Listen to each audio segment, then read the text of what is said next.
Yo sentía que me estaba dando un síndrome de abstinencia por la tortilla, era una desesperación. ¿Qué es lo que más extrañas allá de acá de México? Los primeros días, las tortillas. Sí. Sí, llegaba a un punto de que yo me sentía desesperada por querer una tortilla, hasta le decía yo luego a mi familia, yo sentía que me estaba dando un síndrome de abstinencia por la tortilla, era una desesperación, y encontrar los paquetes esos para hacer tortillas no saben igual, no es como ir a la tortillería y comprarte la Sí. tortilla. Entonces, sí, eso fue como que los primeros días. Ya con el paso del tiempo, pues sí, la ciudad. Apenas ayer salí y estaba ahí en Reforma, y sentí tan bonito ver el Ángel de la Independencia, ver el camellón, los árboles moraditos por las flores, o sea, sentí tan bonito mi ciudad que dije: "Es que extrañaba este ambiente". Las jacarandas, dices, ¿no? ¿Son esas? Ajá, Las sí, moraditas, sí. sí. ¿En Irak no hay? No, No. no. Es que justamente el otro día me pregunté con mi esposa de dónde venían esos árboles, porque sí los hemos visto luego en otros lados, pero también nunca florecen igual como acá. Sí, no, no. Sí. ¿Y ya encontraste tortillas allá? No, Por ejemplo, en Alemania ya existen como tienditas, normalmente son de pakistaníes o thais, que venden sus cosas y tienen una esquinita donde ya venden como las sí, tortillas, la maicena. no las he encontrado. Y en algún momento pensé ser pionera y poner ahí algo, pero luego digo: "¿Y qué mexicano me va a venir a comprar?". Sí, ¿no? O pues abres el primer puesto de tacos, Eso sí creo que jale. 100% halal y ya, Sí, ahí va. sí. Bro, ¿cuánto tenemos? 49. Ah, chingón. También me interesa mucho, pero soy medio nerd de las culturas y así, pero sí, justamente del Irak, habías comentado, están los kurdos, los árabes, hay algunos que hablan persa, están religiosamente, hay los chiitas y los Chiitas, sunis, sunitas. yazidis, ajá. Ok, es como una mezcla muy cañón. ¿Existe algún tipo de, como ahora por ejemplo que jugó Irak, ¿no? La selección, ¿existe como algún tipo de identidad nacional en todos? ¿O todos dicen, no, es que yo soy kurdo, es que no, yo soy árabe?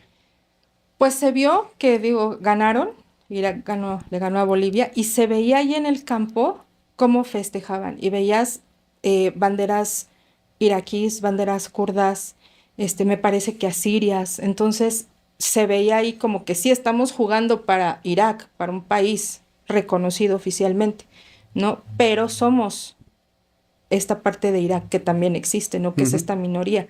Entonces, sí fue muy bonito, como dices, en esta parte del fútbol, cómo ahí se reflejó que puede haber ese trabajo en equipo, ¿no? Tal cual, sin importar tanto tu origen, ¿no? Tus raíces.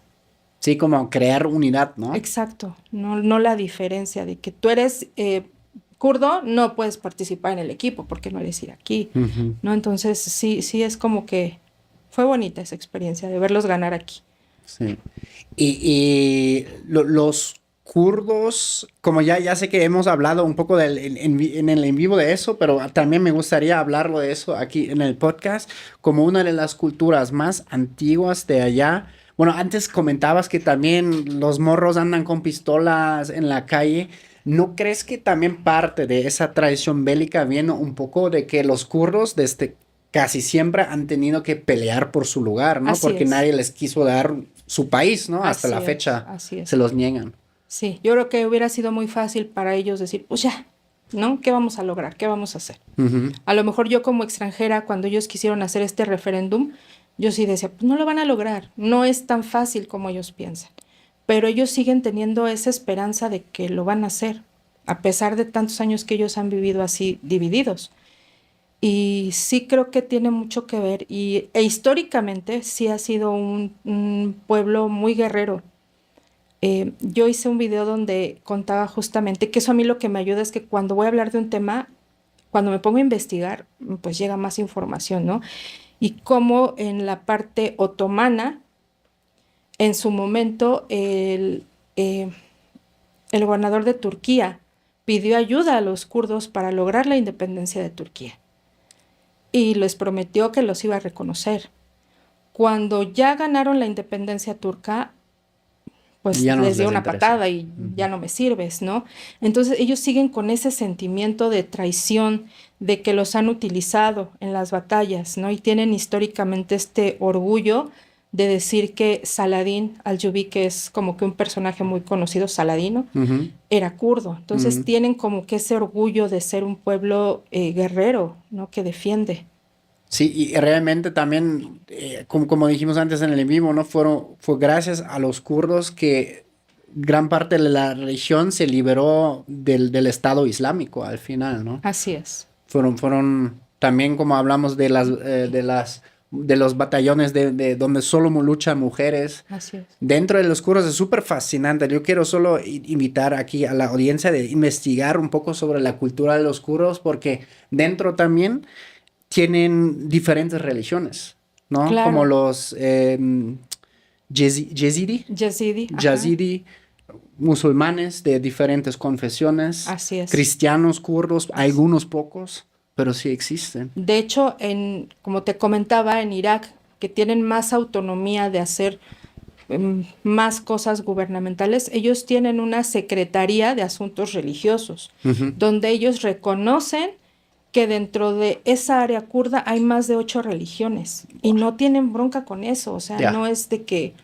vamos a matarnos aquí entre todos hasta que a ver quién gane, ¿no? Entonces, tienen ese respeto a los demás, que a veces yo siento que en los árabes tienen un poquito más el sentimiento nacionalista, Ujú. ¿no? Y de orgullo porque al ser el Islam una religión que nace en un país árabe, de un profeta árabe, pues ellos se sienten también como un pueblo elegido. Claro. Y las minorías pues no caben, Ujú. ¿no? Entonces, aunque la mayoría de los kurdos son musulmanes, a veces no los aceptan como tales, a pesar de que son musulmanes, simplemente por ser minoría.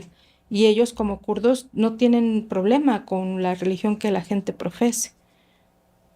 Y bueno, ya hablamos un poco del tema de que tú crees que en algún momento va a haber como un Kurdistán así. Bueno, ya comentaste, ¿no? Que Sí, cuando luego se puso seria la cosa, llegaron los del gobierno para que decir, ok, no, las plantas de petróleo son para nosotros. así es.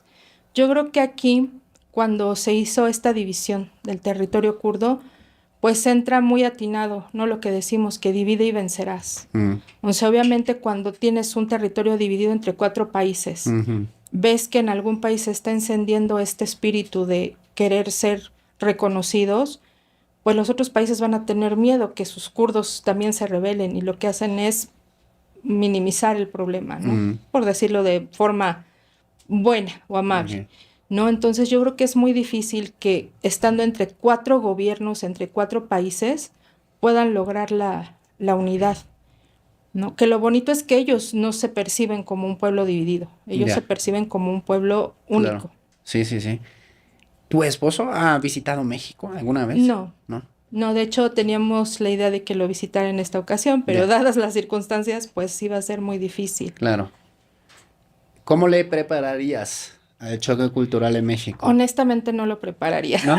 No, dejaría ver qué pasa, cómo lo va a vivir, que se sorprenda, ¿no? Para bien o para mal, pero sí me gustaría que no ponerlo de aviso de nada, Ya. que sea una reacción genuina, no la que él sienta al estar en México. Ujú. Sí. María, muchas gracias hoy por platicarnos tu historia. Muchas gracias a ti. ¿Cómo te ponen a encontrar en YouTube y en redes sociales? María Mexicana en Irak.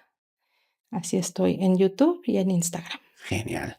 Abajo en la descripción están todas las redes sociales de María para que vean cómo es la vida ahí, cómo son los choques culturales de a diario de una mexicana en Irak. Eso fue Choque Cultural, el podcast que rompe burbujas y une culturas. Nosotros nos vemos muy pronto. Chao, chus, agur. Bye, bye.